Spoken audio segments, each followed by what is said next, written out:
인간의 필수 운동 걷기. 어떻게 걷느냐에 따라 내 몸을 살릴 수도 죽일 수도 있는 걷기. 세계적으로 권장하는 걷기 운동의 중요성. 오늘의 주제, 두 다리가 약이다. 자, 내 나이와 건강 상태에 맞는 맞춤 처방전이 있듯 맞춤 걷기법도 있다면 얼마나 좋을까요? 자, 건강하게 오래 걷기 위한 방법에 대해 알려주실 오늘의 명의입니다. 서동원 선생님입니다.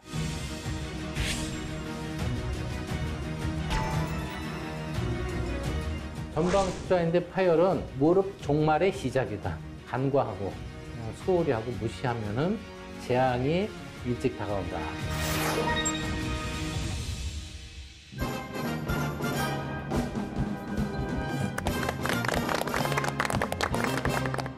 어느 날 갑자기 걸을 때 보폭이 좁아지고 마치 종종거리듯 걷는 한 환자분이 계셨습니다. 알고 보니 이는 파킨슨 병의 위험을 경고하고 있는 신호였습니다. 아하. 파킨슨 병이 있을 경우 뇌신경 전달 물질인 도파민이 부족해 운동 감각과 균형 감각이 떨어지기 때문에 걸음걸이에서 문제가 생기게 되는 것이죠.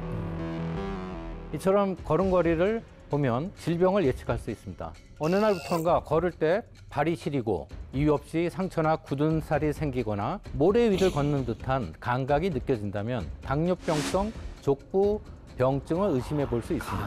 감이 둔해지는구나. 당뇨로 인해 피가 끈적해지면서 혈액순환이 잘 되지 않고 발끝에 감각이 무뎌지게 되는 전조 증상인 것이죠.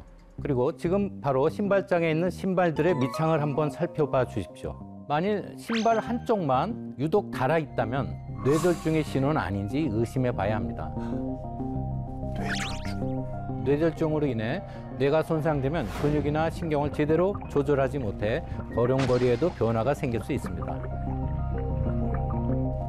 이런 분도 계실 겁니다. 장을 보러 가다가 꼭 중간에 한 번씩 쉬어야 하거나 자꾸 쩔뚝이게 된다면 척추관 협착증이나 퇴행성 관절염이 있을 가능성이 큰데요. 통증을 피하기 위해 자신도 모르게 똑바로 걷지 못하게 되는 것이죠. 왜 이런 일이 발생하는 것일까요? 그 이유는 걷기가 심장과 폐, 혈류와 신경, 근육 모두와 긴밀하게 연결되어 있는 전신 활동이기 때문입니다. 다시 말해서 내 몸에 문제가 생기면 걸을 때도 문제가 생기고 또 반대로 제대로 잘 걷기만 해도 우리 몸을 다시 건강하게 되돌릴 수 있는 것입니다. 이뿐만 아니라 연골에 있어서 걷기는 일종의 심장과 같은 역할을 하기도 합니다. 연골에는 연골세포를 먹여 살리는 혈관이 없는 곳이기 때문에 연골세포 사이사이에 영양분을 밀어 넣어줄 힘이 필요한데요. 이 걷기가 바로 이 역할을 합니다. 그 움직임을 통해서 연골세포에 영양분을 밀어넣고 노폐물을 배출시켜주는 것이죠. 문제는 제대로 걷지 않으면 이 모든 게 소용없다는 것입니다. 최근 연구에서는 걸을 때 이것 하나의 차이가 최대 20년까지 수명의 차이를 만든다는 결과도 있었는데요. 그래서 제가 준비한 오늘의 주제, 어디서, 얼마나, 어떻게 걷는지에 따라 내 삶의 질이 바뀐다.